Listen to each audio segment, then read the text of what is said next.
Hello everyone and welcome to Australia Build Week Online 2020. Thank you very much for taking time out of your busy schedule to be here. Whether you're an attendee, speaker, partner or sponsor, without you the event couldn't happen. So thank you very much for being here. On behalf of Oliver Kinross, I'd like to personally welcome you to the event that is running from the 7th to the 11th of December, all online. I'd like to take the opportunity to thank all of our sponsors for supporting us and making the event what it is. Before I introduce our speakers, just a reminder that if you have any questions for the speakers, you can submit them in the box on the right hand of your screen. If we do run out of time for questions, we'll send any unanswered ones to the speakers to answer after their session. Now, I'd like to hand you over to the speakers who will get started straight away. Thank you very much. I hope you enjoy the event.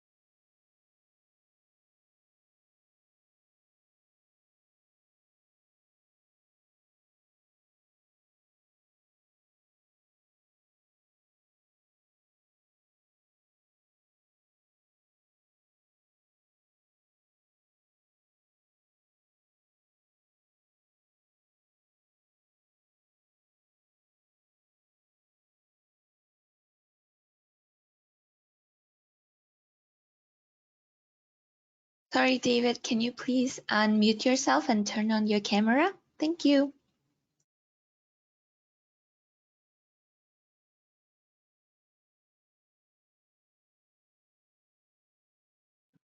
It's the first time I've spoken standing.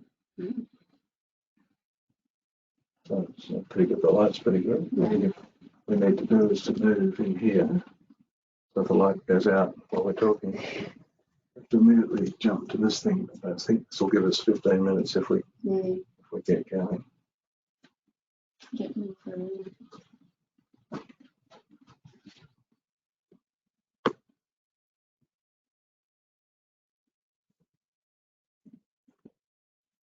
I need to talk to you about that. Okay? We'll get onto it. We've got a few hours of no meetings today. Unprecedented. Hi, Go David. for a coffee. You're live now. Thank you. Good morning, everybody. And as you may know, I'm the New South Wales Building Commissioner.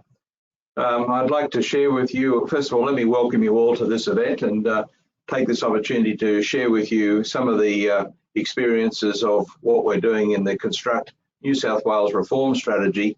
And we're now in a phase where we want to go from talking the talk to walking the talk. So let me just give you a quick insight as to what I'd like to share with you today.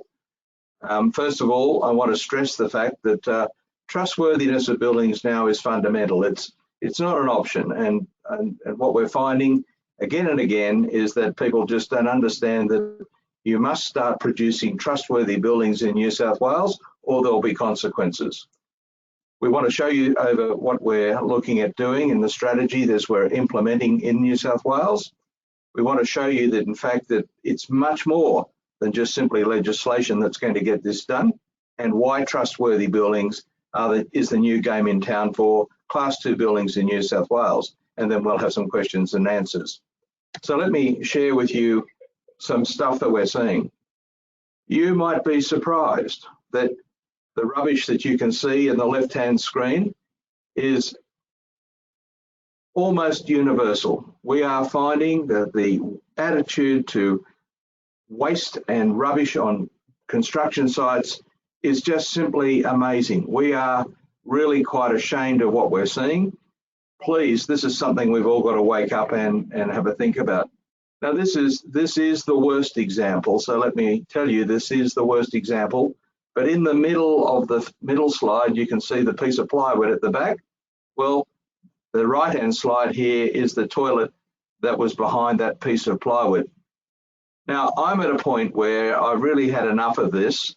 So from the 1st of March, I will now be calling out the names of the builders that actually are presenting me with sites that have that much rubbish, or where the site facilities are just simply this archaic. Now let me walk you through some of the things that we're seeing. We're seeing formwork that is simply not doing its job. In this case, you've got some plastic formwork where water's coming through, and you can see that it's got an add-on piece of drainage at the end to try and make it up. And you know, you can't see it in this slide, but the drain hole for this was 20 millimeters. It's just amazing some of the stuff we're seeing. Here is a building where the expansion joint at the podium level was leaking before the occupation certificate, and they've fitted the expansion joint up with this drain tray. But have a look at the sprinkler pipe just simply running through it. We will not be tolerating this sort of stuff going forward. In the right-hand side, you can see that 20 millimeter hole as the drainage system for that particular chaotic installation. Bottom left-hand side, you can see that we're coming across time and time again faulty caulking materials, stuff that's just simply not compliant with Australian standards. Please be on notice. Unless you can demonstrate compliance, then there is going to be some ugly consequences, as are now being experienced by people on sites where we're issuing prohibition orders. Here we have some wiring where the wiring is exposed to strong UV, and before this building even got to practical completion, that was the deterioration on the wiring sheathing. Really, people start to think about the fact that this is not what we should be serving up to customers. And then immediately under that tray that you see in the middle, I got down and had a look, and that's what was lying around underneath that tray in a building that had had an occupation certificate only 2 days prior. On the next image, you can see some of the things that we are experiencing. In the top left-hand side, we go into a bathroom and everybody says, Commissioner, all good to go, done the final clean, this is looking good. We say, that's fantastic, pull off some tiles, have a look and see. Just simply unacceptable installation. In that instance, 20 bathrooms being pulled out. In the middle slide, inadequate suspension of roof sheeting over plant equipment. Look at this. Simply someone stepped on here, and now the dip in the roof sheeting is actually below the lip of the next sheet, and that would just simply pour into the roof of the in through the roof over the equipment. In the right hand side, you can see planter boxes. There are no fulls to wastes. There are simply installations left in the bottom of these trenches. Really, preparation is everything. If you don't have a water shedding strategy before you start putting membranes on, then you're in for trouble. If you do not understand that just simply 2 or 3 coats of membrane in a planter box is not going to work, it's the thickness that you've got to focus on. So you might achieve the thickness in the bottom, but you don't achieve it on the sides. Preparation and application is everything. And in the middle slide, we're seeing just the most fundamental failures of quality. Look at this. This is a cold joint in a beam. You know, really, this is not acceptable in the Australian standard for concrete placement. Really lift your game, and those engineers on those jobs that are walking past this time and time again, be prepared that very shortly we're going to be calling out your name. Next slide basically shows you some of the other things that we're seeing. Look at this left-hand side. A steel frame building being fixed to a board foundation pier. Look at the brackets. We are currently back doing pull-out test and destructive testing. We're not convinced that in fact the bearing arrangement there is adequate. We asked the engineer, what are you doing? Just look at the quality of this foundation pier. Halfway down, you can see a crack right through it. This is simply not on. Plastic formwork. It might be an appropriate product if it's used properly, but we're finding again and again, it's not used, it's abused. We're just seeing really poor attention to the process of building structures. Lift the game. In the top right-hand side, we spoke to the contractor there. You'll see a photograph looking down, a plastic formwork installation, and we're told by the contractor, oh, we put the concrete in and then we poke the vertical bars down because it's too hard to vibrate the concrete into the formwork, so we poke the vertical bars down afterwards. Mate, that's not working for me. It won't work for your structural engineer, and it doesn't satisfy the code in terms of areas of cover for fire rating and simply achieving the waterproofing outcomes that we expect to find. This in the bottom right-hand side, if I just go back to that, is a foundation that we inspected only a week ago. And it was like, oh, isn't that good enough? Well, no, it's not good enough. So look, moving forward, don't need to spend a lot of time, but we are now moving from talking the talk to walking the talk. We have been pushing the objectives of the Construct New South Wales reform strategy now for 1 year, solidly.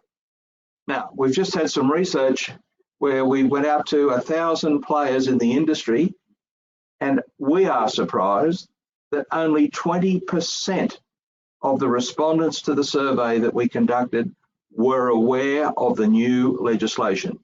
So the reason I'm talking to you today on this particular event is to make sure that we reach out to more people to say, get on the page, because it's going to get ugly from here on in if you just don't simply change the way buildings are being presented to us. In the next slide, this is the big pivot point that everybody should be aware of. We are moving the regulatory focus in New South Wales from individual players to the likely performance of the run-on team. That's the entire team that makes the project. So we want to do a risk rating of the developer, the builder, the designers, the certifiers, and right down the line, manufacturers, suppliers, and installers. We'll start off with developers, builders, and certifiers in 2021, and by 2022, we'll reach right down the supply chain in all of those areas that I've just outlined. So the future is about the predictability of the team that is building a project to produce a trustworthy building. So in the bottom left-hand side, you can see that the other pivot as a regulator that we're making is that we're moving from being interested in just the compliance of the pieces and parts to how those pieces and parts are installed into buildings and how trustworthy are the whole nature of all of those pieces and parts when they're actually installed in the building. We're going to have a very low tolerance where someone says, well, here's a certificate of compliance when it left the factory, with the hope that it might have been compliant by the time it was installed. We are also finding that, in fact, many of the certificates that are coming with products are out of date. They don't reflect the installations of today. Some of the certificates, in fact, go back 10, 15 years. It's time for everybody to have a good look at the certificates that sit behind the products you're using, because if we find products that are installed that are out-of-date certificates, it's highly likely that much of this stuff will be pulled out. We have the powers to do that, so we are now moving from talk the talk to walk the talk. So these are the two pieces of legislation that everybody should have their eyes clearly focused on. We will share this slide pack with everybody after this event, and you'll see that there is in fact a link to the legislation in this particular slide. I urge you to really pay attention. The Residential Apartment Buildings Compliance and Enforcement Powers Act came into effect on the 1st of September, and there are certain developments out there right now that are feeling the full brunt of that.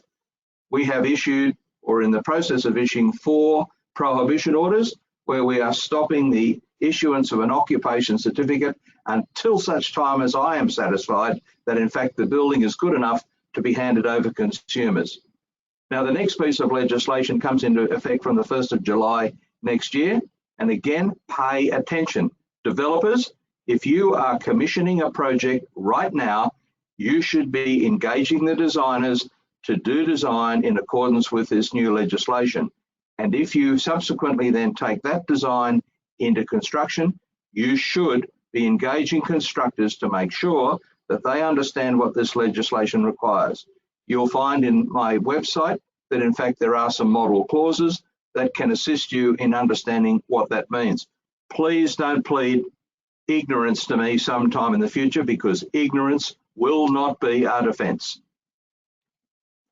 Now, it's important for people to understand that legislation is not the only lever that will change the game. So we are doing many, many things to complement the changes that are currently coming into play.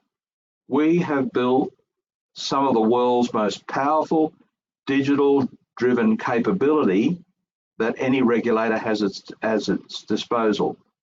Please don't imagine for a minute that you will be able to go into the future and not be visible to us. In fact, some people are saying, Commissioner, how did you find me?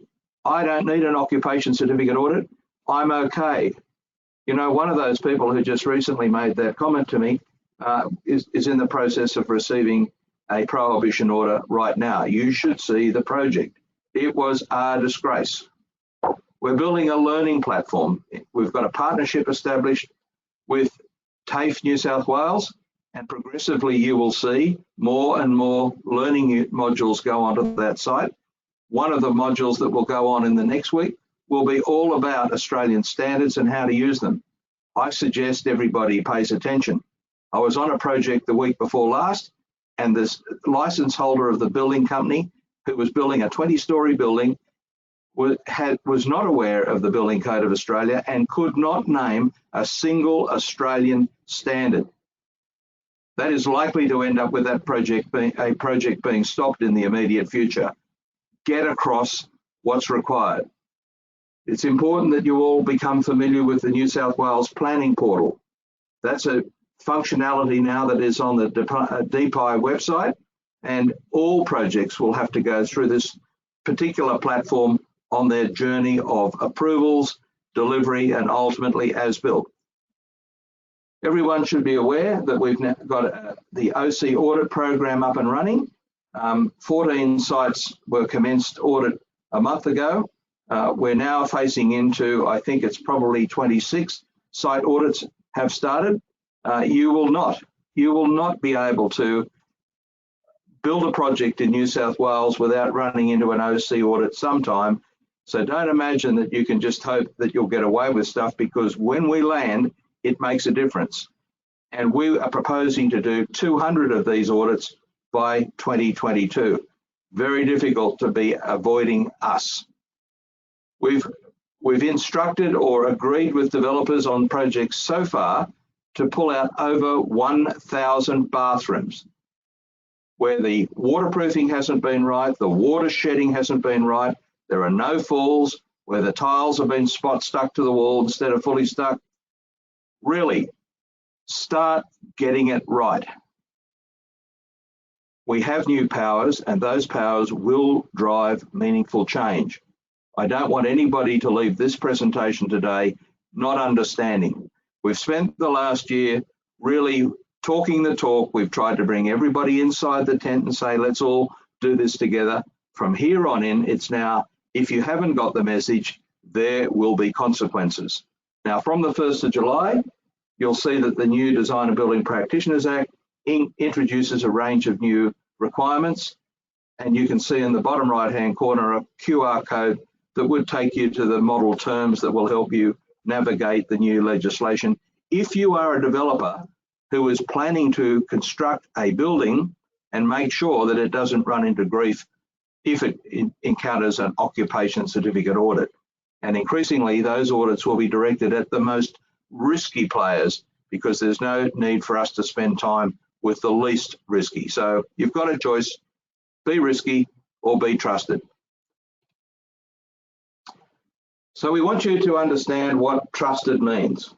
We are working with a group of developers at the moment to build out what this looks like. But for now, please take a view and understand this. A trustworthy building doesn't hurt people physically while it's being made or it's in use. It doesn't hurt them economically. It doesn't hurt them emotionally. And for those of you who have seen people packing their bags and moving out of buildings in the last year or so, where the buildings have become unoccupiable, just think about the emotion that goes through those people's experience. It's simply not what we should be delivering to customers in a modern construction industry, particularly one that's 20 odd years into this century. And trustworthy buildings also have a low impact on the environment. So think of that pile of rubbish in that early slide and start to think about the fact that the more and more of that stuff that goes to landfill, that's a demonstration of how buildings are making a negative impact on the environment. We will be focusing on this very significantly in the next year. So, just so that you can understand how we're reshaping the regulatory focus in New South Wales, we're having a look at what are the harms that we're likely to reduce in the next year or two, what are the new harms that are on the horizon, and what tools we'll need to be dealing with these. We'll have very powerful tools, so please take notice. You are moving into a new regulatory framework that says customers have a right to trustworthy buildings. If you don't get that understood, then you are going to have a difficult time going forward. So we are now working our way towards the understanding of what a 10-year warranty insurance product might look like for the consumers of Class 2 buildings in New South Wales. Now, we're at early days, but it's looking very promising. One of the things that will be at the front of the planning process here is that this won't be a legislated requirement. We are going to set up the ability for the trusted players to deal with the insurers who would underwrite a premium that would cover a building for 10 years after it's made. Now, that won't include everybody. So it will mean that we can shift our regulatory effort to say, well, those people that are actually offering up a 10-year warranty will need far less effort from us in the future, and that will leave a lot more effort available for those people that aren't getting it right. So there'll be two groups here. There'll be an unrated group, and there'll simply be a not trusted group. Next year, expect to see that the very first of the parties that we are not going to trust going forward will be called out and named. So there's a lot of incentive here for people, and there's a lot of choice. Come with us over the next 2 years, be part of the trusted players in our industry by that period of time, or simply be in the not trusted part. You have a choice. I really am keen to work with those that want to do the right thing, but I'm equally happy to lean on those people that are not doing the right thing. So I hope this has been helpful to you in explaining just exactly where we're up to with the construction reforms in New South Wales, and I'm happy to take any questions. So we can stop screen.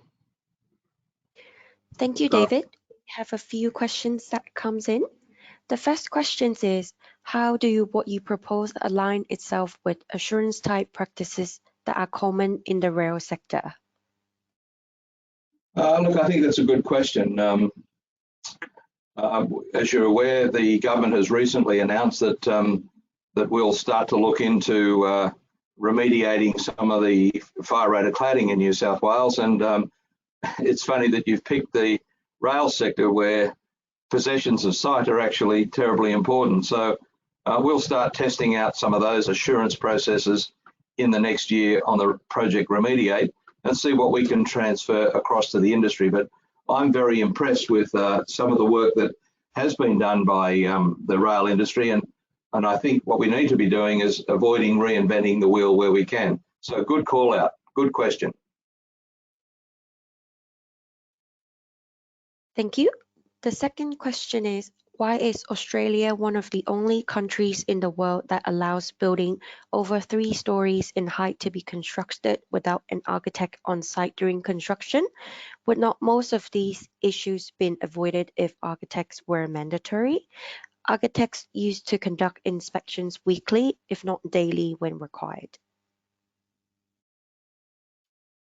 Well, I'm not too sure that I can see a model anywhere else that's working better or worse than what we've got. So I'm not going to start throwing up rocks at other jurisdictions that may do it differently. But I believe that the whole process of assurance starts with the developer. The developer sells an apartment building to a consumer. A developer makes a promise to give them what has been sold. A developer makes a decision to engage a designer to do a proper design. And then the developer makes a choice to engage a builder to build that design. Now, you can layer up all of the watching and all of the observation points that you could imagine. But at the end of the day, it doesn't change that fundamental proposition. So I'm putting it to developers. It's you who are doing the business. You're selling and you're buying. What you need to do is to focus on buying better. And the other thing that should probably be useful to do is that, you know, I had a bank accompany me on an occupation certificate inspection a couple of weeks back, and they were shocked. They had paid for millions of dollars of non-compliant work. They've gone away now to have a rethink about how are they going to accept certificates for payment in the future. I just don't think that it's a solution in this day and age to just think that you can put another layer of on-site activity and think that's going to fix everything upwards. My view is let's go to the top of the tree and say to developers, you set the framework for a project. You've got good choices to make and you've got bad choices to make. Easy. Make bad choices, there'll be consequences.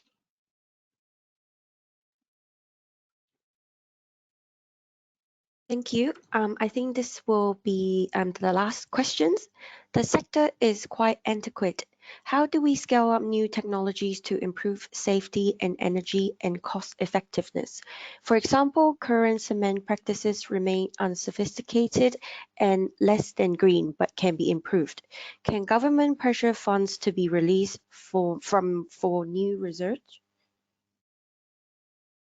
Look, I think what we've got to do is to make sure we know what we want to achieve in the first instance. So it's clear we have got significant research projects now running out of the Office of Building Commissioner in New South Wales. We've decided that in fact we will not make decisions in the future unless we've got informed data sets to do it. So we'll soon be publishing a research project that we undertook that has now been completed. And it was a look at what is the current level of digital capability amongst designers and constructors in New South Wales who are doing Class 2 buildings. Now, up until now, people had a very uninformed perspective of what people were doing. Most of the policymakers thought everybody's using BIM. Well, the bottom line is it isn't. So we'll be publishing that data.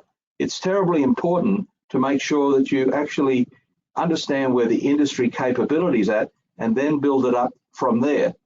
It was also instructive to see some of the important information we got back from that survey. One of the constraints of actually moving this industry forward is in fact the high cost of construction software. Another constraint is the high cost of switching between software. So I'm going to be working with the ACCC to actually investigate that, because you know it's no good government shoveling money in to fix a problem if it doesn't know what the problem is. In this instance, in terms of raising the digital capability of the industry in New South Wales, one of the key thresholds is the high cost of software. Now we need to have a look at that and see how we compare internationally. What are we paying versus our peers? Because we'd be better off fixing that before we go shoveling money in elsewhere. We are going to do some work looking at the amount of rubbish going off job sites. You know, that's the canary in a bird cage. If we can actually get people to think that, in fact, if you could get rid of the amount of stuff going off a job site, you would have to be conscious of that from day one. In the first time a designer puts a pen on a piece of paper to say, how can I design something that is going to put nothing in the rubbish box at the end of the project? There are many, many ways that we can actually get the industry to become far more conscious. I'm not a subscriber to just simply shoving public money out with no clear intent as to what we want to achieve.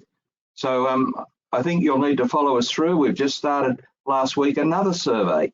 We're going out to 6,000 strata building managers, and we're getting the first ever detailed survey to have a look and see which buildings have got significant defects in their key elements of the common property. Now, we expect, let's say we get half of that back, we'll have 3,000 very well-populated pieces of data to say These are the sorts of defects that are being experienced. These are the likely cost of fixing those defects.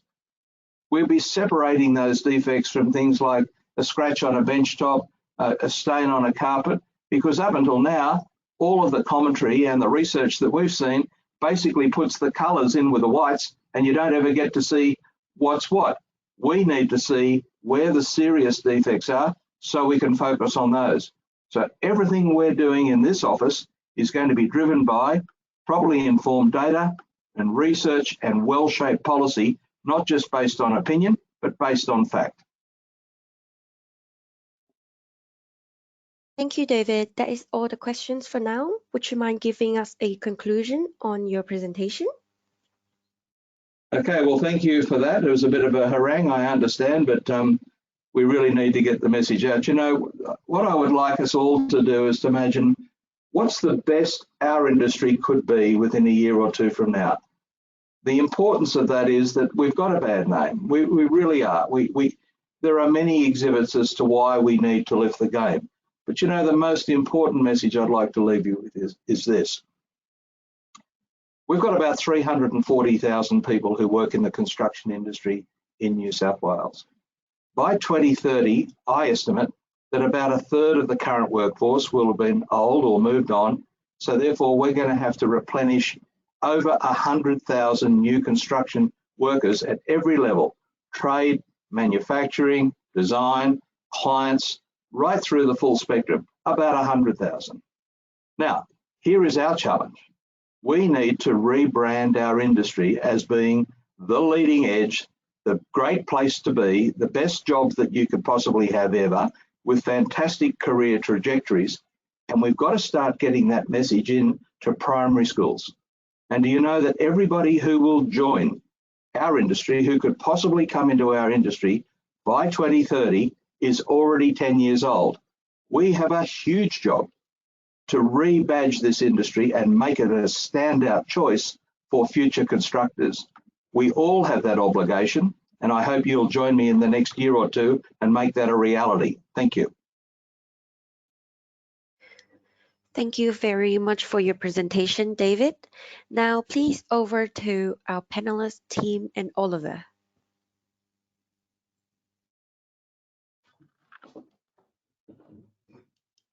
Thanks, Olga. Could you just pass me presenter rights?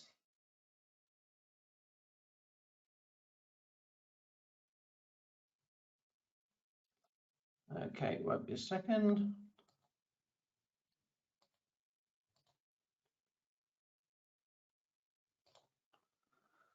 Right, hopefully everybody can see the opening slide. So thanks very much, Olga, for inviting us to present today. And I had a big speech prepared about how to introduce this subject, but the last question that was just asked of David is absolutely perfect for what we want to talk about today. So I'm joined by Tim Mumford, who is the Director of Industry, Innovation and Productivity and Infrastructure in Australia. And what we wanted to talk and will talk about is the modernisation of project controls in the digital era. So that's a bit of a mouthful. So let's start here. Many of you may have seen graphs like this. There's a couple of takeaways immediately. The graph is basically looking at efficiency across the years and across the total economy, manufacturing and construction. So the first thing that immediately jumps out to me at this point is I can't wait to see the data from 2020 and see that fall off the edge of a cliff and see how that picks up. But more importantly, there are some real differences. So I don't look at this slide and think immediately, oh, construction's doing poorly. When you look at manufacturing, you look at the total economy, a lot of this is built around efficiencies by reducing risk, trying to get into a more fabrication space, especially within manufacturing, and also looking at the processes, the tools, the technology, and what's happening within the industry. But what I think sums up the best of this is a quote by John Beck, who was the executive chairman of AECOM Group. And John kind of looks at, looking at construction projects, there don't seem to be much difference in the execution from 50 years ago. Now that is, many of you will read that as a negative.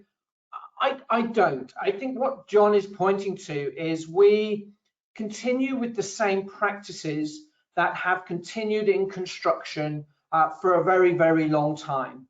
There are, of course, efficiencies within those practices that have happened year on year since through the 70s, 80s, 90s, etc. And what we are doing is we are fundamentally taking a process and making it extremely efficient, but we're not fundamentally changing the process. And that's what modern controls in this age of digitization allows us to do. So what's the kind of current challenge with what we're doing, or where we have been is probably a better way of putting it, because a lot of what Tim and I will talk today about is the fact that this isn't some kind of, we're not dreaming of a future that may happen in the next 10 years. This is very real. This is very now. There is an absolute technology revolution going on. And the reason the question posed to David in the last point is, yes, there's a lot of money being spent on construction and software, and we'll address that within this presentation. But also that question points at how can this evolution occur, and that evolution is occurring as we speak. So what's the challenge? The challenge is in the way we've always done it, we've always had disparate systems. Many of you will be working with time, with cost, with estimation, the kind of collaboration piece. And what has happened over the years, even though we've got really good at managing those processes, they're still very siloed and non-structured. And many of you will kind of roll your eyes slightly at the non-structured comment. But if you think about it, and you think about the estimation that goes on, that flows into finance systems, that flows into project systems, whether that be a time or, as I say, cost or how it's built. Very little in each of these process steps kind of is maintained. It's kind of reinventing the wheel as we come. And that's where you saw the introduction of BIM or the kind of digital twin strategies, which we'll talk to. But the old, pre-digitization, it was very siloed, very non-structured. From a manual and heavy process, if you just continue with that analogy and you think about what everybody does on a job site today, these processes are very repetitive normally, but very manual and heavy. And I don't mean just the physical act of building. I mean working within the constraints, the structures that we have in place, and we just heard about legislation, etc. Being on top of this, and then at the end of a project, throwing it away, starting again from scratch, as happens way too much in this industry, means that that's a challenge that we need to overcome. And really, at the back end of all of this is the visibility, the limited awareness about what is going on within the project wide. And again, why would that matter? I mean, maybe that's a comment you would make for the client, maybe for the developer. But even as the builder themselves, being able to understand where estimation is going wrong, understanding where the build could be improved based on experience or foresight, I think is an incredible challenge to overcome, and as we get there. So that leads me brilliantly into, and I'm really happy to be joined here today by Tim Mumford. Tim, I'm going to let you introduce yourself. I've just handed over keyboard and control, and hopefully this all works. Thanks, Ali. And yeah, thanks for the introduction. My name's Tim Mumford. I'm at Infrastructure Australia. I'm a recovering engineer also. So a lot of this stuff is really close to my heart, as much as someone in the profession, but someone who used to do this as well. So thanks for having me today. And this is a topic that I'm really passionate about broadly just sort of continuous improvement. And we know that it's challenging, and it's a massive leap of faith, and even understanding this stuff ourselves is challenging. And so what we want to sort of provide is that platform for understanding what is there, what can be used, and how can it make your job easier, and what is that impetus to change. And speaking about impetus for change, it is, why should I care? What's in it for me? Ollie, if you could advance to the next slide, that'd be great. A lot of a lot of the reasons to change are very personal. If you think about major projects or any of the projects that you're on currently, a large amount of that dollar is connected to concrete and to flashing and to structural steel and to labour, for sure. But if you think about buildings and large projects, a lot of the money, I would say up to sort of 15% prior to even first foundations or clearing site, is just spent on moving information around.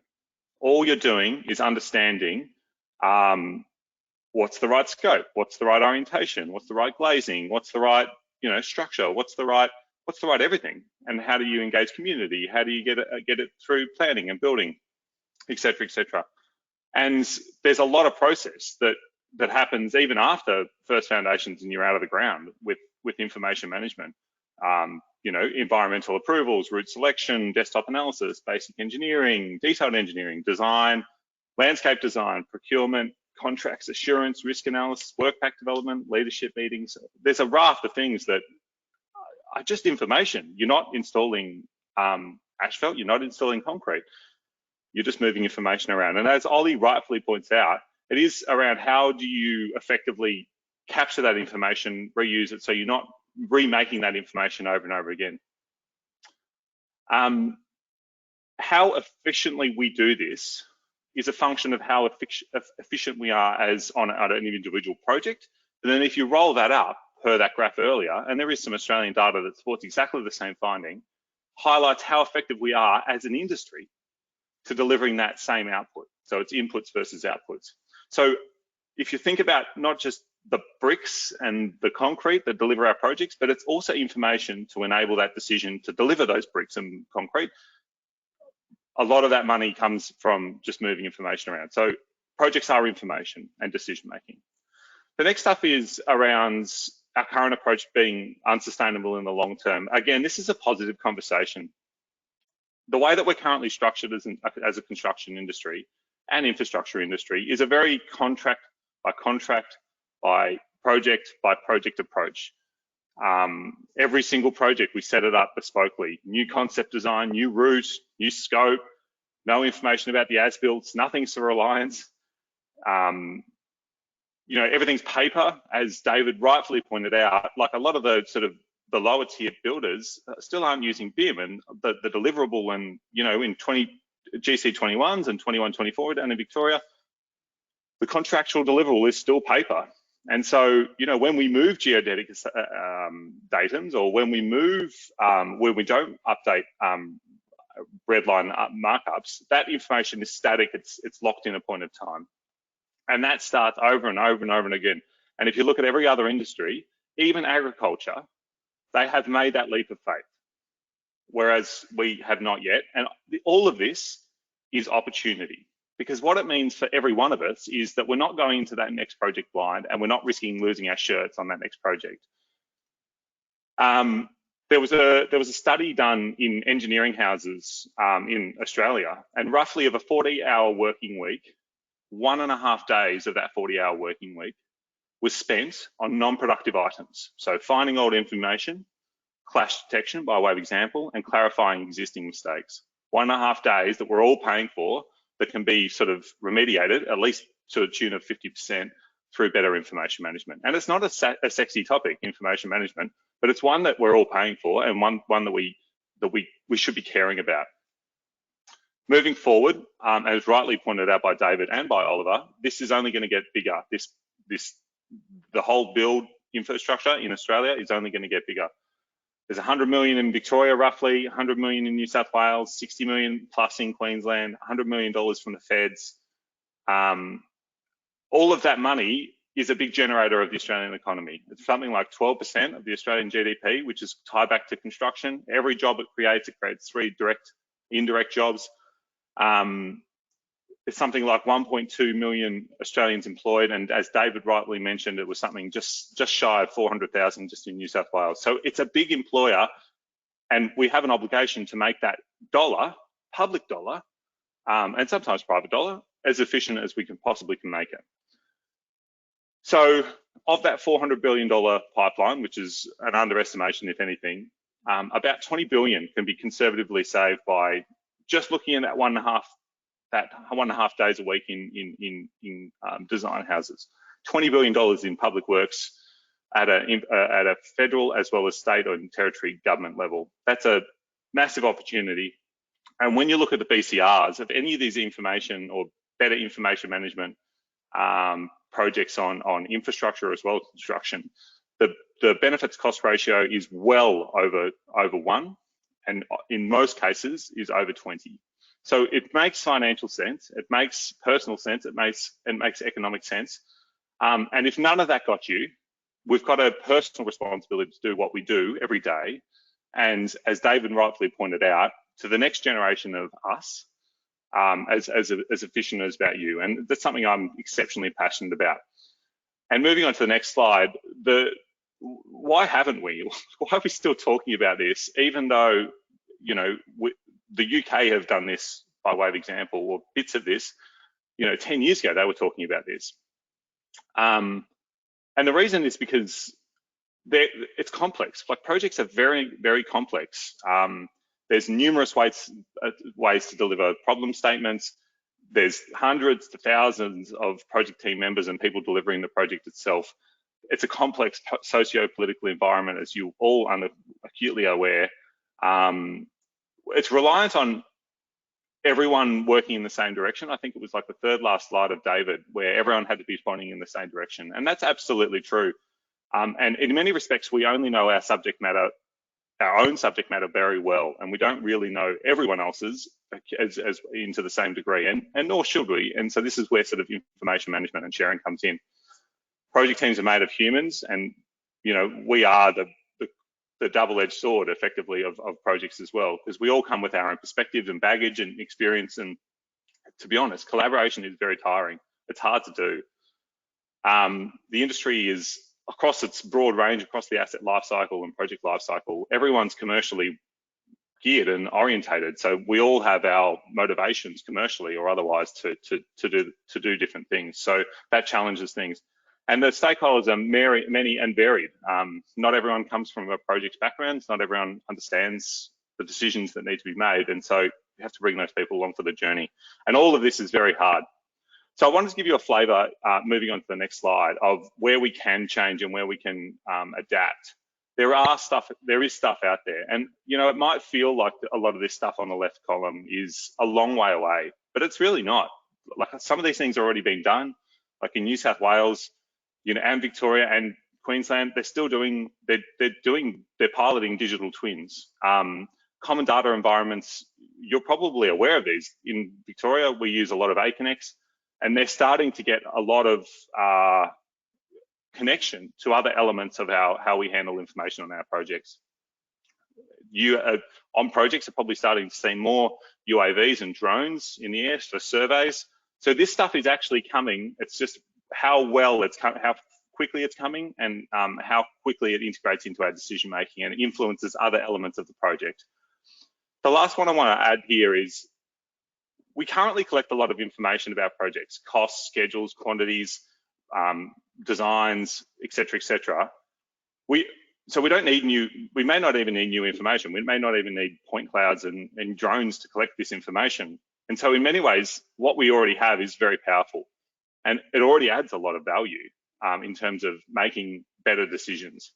And so just moving on to the next sort of transition there, Ollie, is this information exists, and it can just be better leveraged by linking it together, which is where this modernization of project controls comes in. It's this new ways of working, and it's all sort of object-based. And to the layperson, that is effectively having an element, say a Lego block, which has information that's contained within that Lego block. And I'll explain it a little bit further, but it's also dynamic, it's integrated with other information sets, and it's not bounded and locked to a bit of paper. So in this way, you could link the asset register that you have to hand over at the end of the practical completion, linked to the original design, or the original costs, or the OPEX for O&M, or the product tracking. You know, it might seem like this is a long way away, but it's actually not that far away. And a lot of tools actually currently exist, but we're not making the most of them.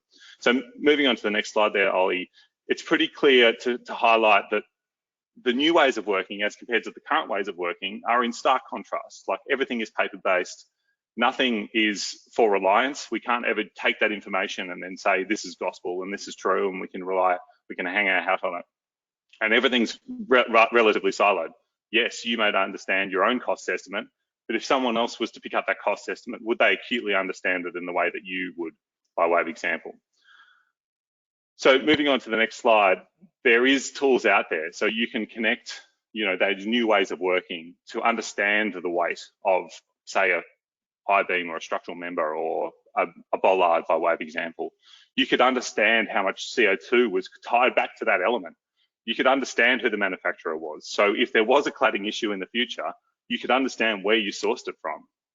You could connect it to a WBS item that you routinely use, by way of example. And there are asset classification systems and cost classification systems out there that can be routinely used and that are widely accepted by everyone. So we can actually have an apples for apples comparison. So we are actually calling, or everyone's calling that bollard a bollard, which is part of the challenge of structured information, which Ollie was talking about earlier. And then you can have the graphical stuff, which is probably the stuff that we all acutely understand. But it's the non-graphical stuff which makes it most important. That is the stuff that most people care about, not so much the graphical elements of a design. So just moving on to the next slide there, Ollie. What is all my role in this? And why should I care and why should I change? I urge you to sort of have a think about your day, your traditional day or your working week, and have a think about how you move information around on any given project. Do you repeat the same information over and over and over and over again?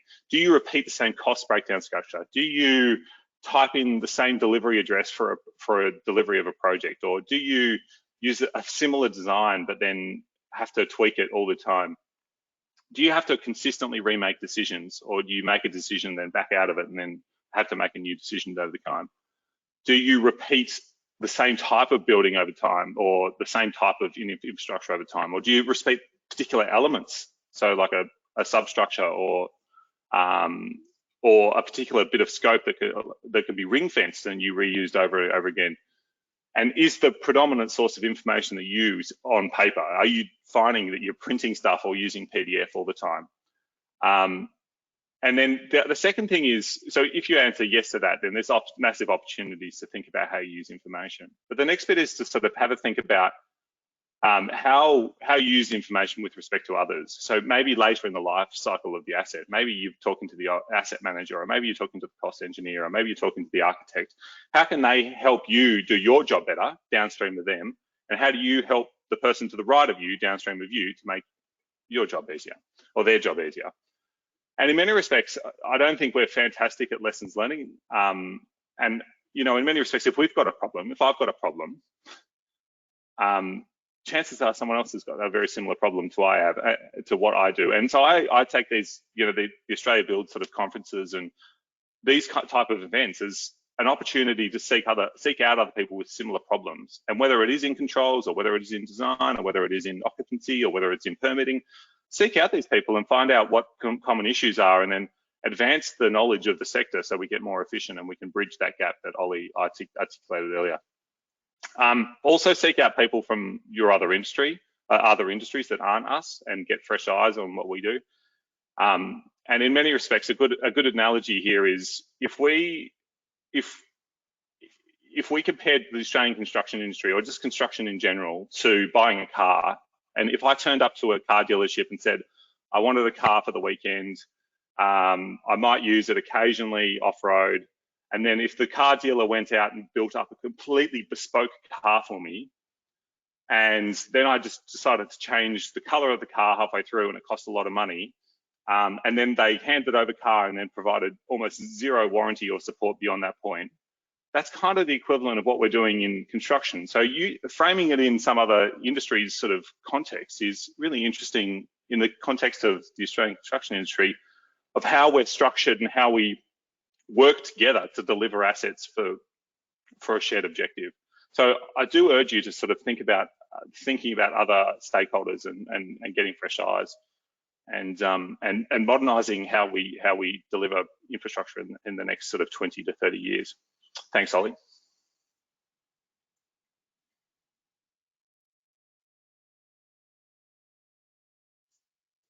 There you go. You'd think with all the Zoom practice, etc., I'd be good at unmuting myself, but there we go. Thanks, Tim. So just kind of taking it forward. So Tim's talked around the kind of industry, the kind of process, the people side of it, and I just wanted to kind of round out on the tools and technology side. I think fundamentally there is a pivot point that we have to ask ourselves as builders and engineers. And before anybody kind of worries, I've been in the industry for about 20 years. I came up through consulting engineering. I've worked on the GC side, on the client side, etc.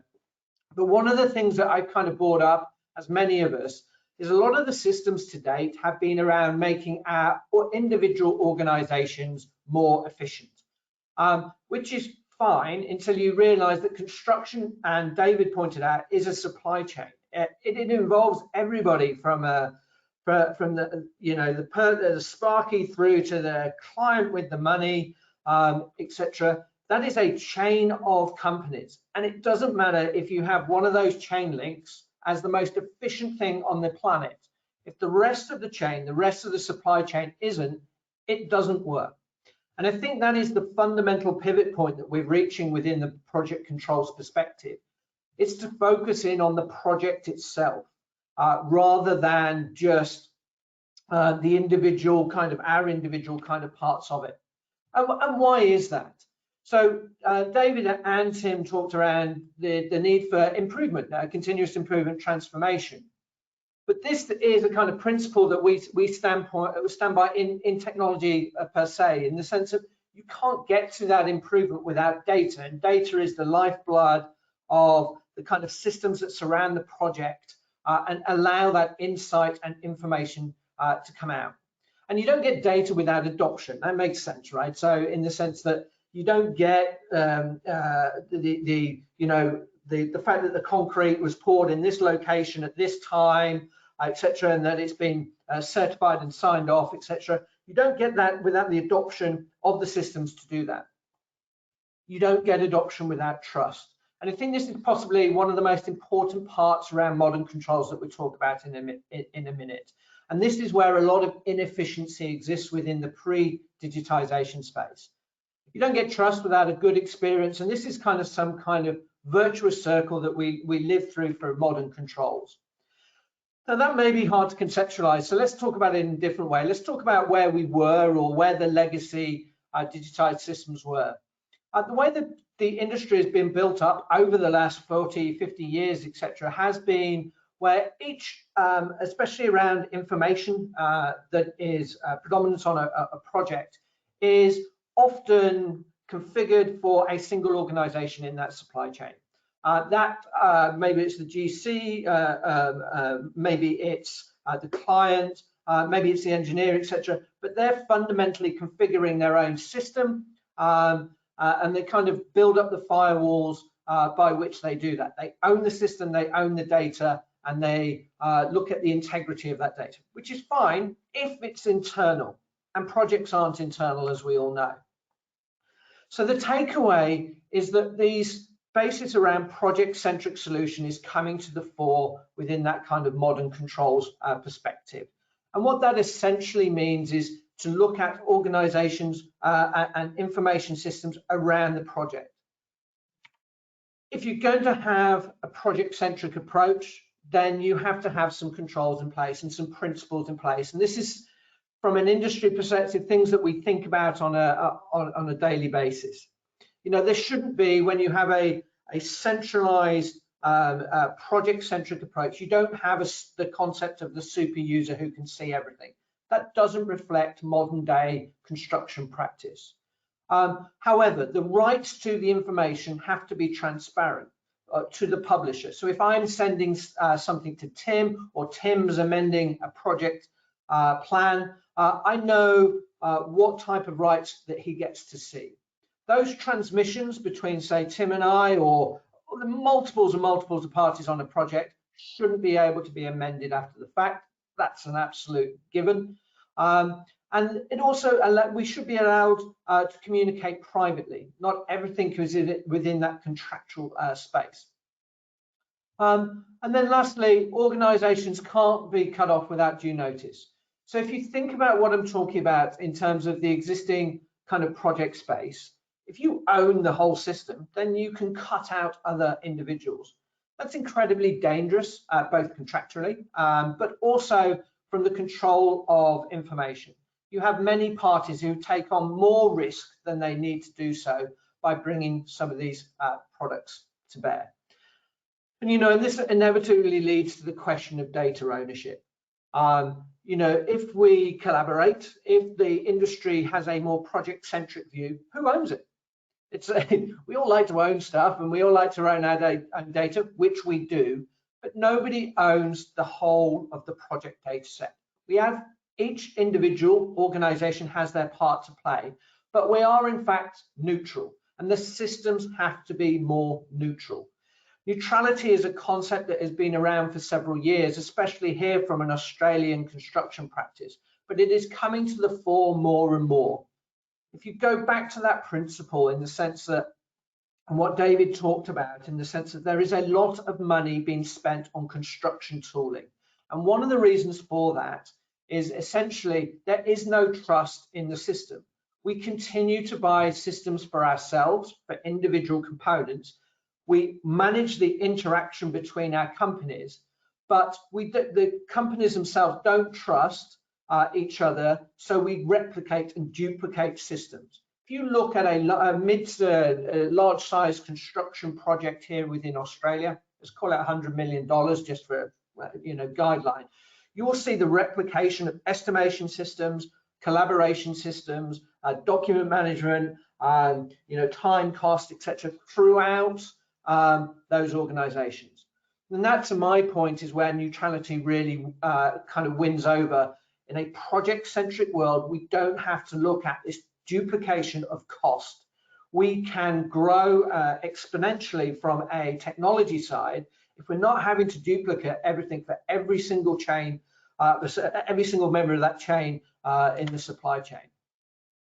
The other thing that nobody is really thinking about at the moment, and I'll kind of conclude on this and then we can open it up a little bit to questions, is privacy. It's a really boring subject, and everyone's been very free and easy with their information over the years, but essentially that concept of privacy and security comes to the fore. As more organizations use cloud-based systems, we share more information as neutral systems come to the fore from a project-centric perspective. It's important to understand the information within that system and how it is being governed. And I think that is one of the things I would ask industry and the organizations and your organizations themselves to really give some thought about. Is your information secure? Is it being used for purposes that you don't understand? And there really is a little bit of a branch happening within the technology space around this. There's organizations that value the privacy and put the privacy in the hand of the organizations whose information it is. And then there's the kind of more I'm going to call it Google-esque practice, which is whereby that information can be used to be resold and repackaged back to the parties, which I personally think is a very dangerous path to go down. Privacy and security become integral with neutrality as we have these project systems. And I suppose where I do conclude is why. If you think about all of this is around getting data. In the past, you may have been on a webinar where they've talked about big data and Hadoop engines if you're any technical inclination. But forget all that. The concept that you can just back up the dump truck and just tip data into a big pool and somehow fish out amazing things, kind of like gold panning in California, is possible, but is incredibly inefficient. What Tim talked about, I think, is absolutely integral to where this needs to go. We have the opportunity to structure data, to use common coding structures, to look at industry so that we have a common language between these systems. And that data allows us to be incredibly efficient about driving insight. You combine that with things that we haven't even talked about today, such as machine learning. You would have heard of artificial intelligence, predictive models, all of this wonderful stuff. But all that is precluded on the fact that if you've got good, content-rich, structured data that is common across platforms, across the project, across the supply chain, you get to do some amazing things. You get to, for the first time, stop looking in the rearview mirror. We've had analytics revolutions, etc. But essentially, once you start looking, and as Tim has already pointed out, start measuring and understanding how we are improving, that learning that hasn't really truly existed in construction for many years, you can become more efficient within the very risky business that is construction. Now, it wouldn't be an Oracle presentation without me at least mentioning one potential solution. And I've deliberately steered away from it from an Oracle standpoint, but we are firmly on that journey ourselves. It's something that we believe passionately can make a difference in this industry. And if you look at even our latest kind of offering around this space, the Construction Intelligence Cloud, we're offering to customers and to parties the ability to start looking at that foresight, that insight that comes from structured data within the tooling. So believe it or not, I don't want to make this around product. I certainly don't want to make it around Oracle per se. But that kind of journey that I talked about, in the sense that we started when we look at why things are improving around modern controls. Tim talked around the need to structure, the fact that the opportunity exists, that there is a lot that we can be doing. And then from a technology perspective, bringing that all together to create a more project-centric approach rather than an individual company approach to our construction lives, I think it makes it a very exciting time in this industry as we speak. So with that, Olga, I don't know if we've had any questions, but I'd love to thank Tim. I'll thank Tim at the end if we have any questions. So I've got a first question here. Does Australia have the infrastructure such as data centers to handle the large amount of data? That's a real, Tim, I don't know if it's more me than you, I think. The simple answer is yes. There is a massive investment that has been made into Australia through various hubs, both in Victoria and New South Wales. Also looking at governmental solutions based around federal infrastructure and defence, etc. Very simply put, that infrastructure now exists in Australia to allow these companies to do it. No longer do we need to go off to the US or into Europe with these massive kind of hops, as we would call them. We have that infrastructure and the speed, and more importantly in this industry, the capacity to be able to talk the talk and walk the walk. Olga, I don't know if there's any further questions that have come. I don't think so. Tim, thank you very much for joining me today. I don't know if there's anything you would want to conclude on. I'll just hand it back to you for a few seconds and then we can close. Yeah, look, absolutely. And thanks to you, Ollie, for doing this, and to everyone for taking the time. I guess my concluding thoughts are, we were talking about project controls, but in many respects, we're just talking about project risk and our futures. And this is just one of the elements to de-risk things and have a sustainable building industry for all of us, which is I'm exceptionally passionate about, and hopefully I've shared some of that passion with all of you. And thanks to you, Oliver, for giving us the opportunity and platform to do that. Cheers, Tim, and thanks for everyone for joining us today. Thank you. Cheers.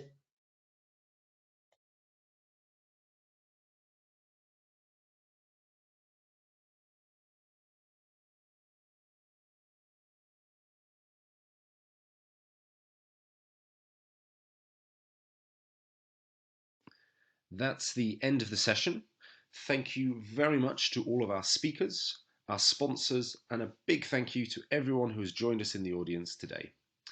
You will each receive an email with a link to an on-demand copy of today's session. This is normally sent within 48 hours.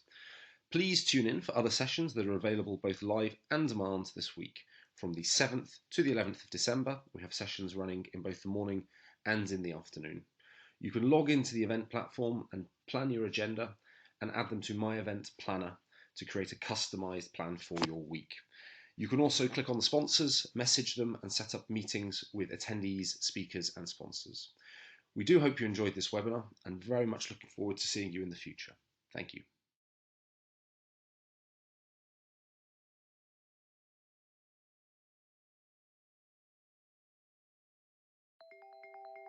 We know that turning big plans into successful projects takes the right tools, teamwork, and insights. That's why we've brought together market-leading project management solutions to create the most comprehensive cloud platform that drives collaboration by connecting your teams, processes, and data across the project lifecycle. From planning and scheduling to project delivery and financials, through handover and operation, you need proven solutions that boost productivity and control and transform data into insights to power success today and tomorrow. For years, we've delivered innovative solutions built on a foundation of deep industry expertise and the security and data capabilities of Oracle. Today, we're building on that past to help you build tomorrow.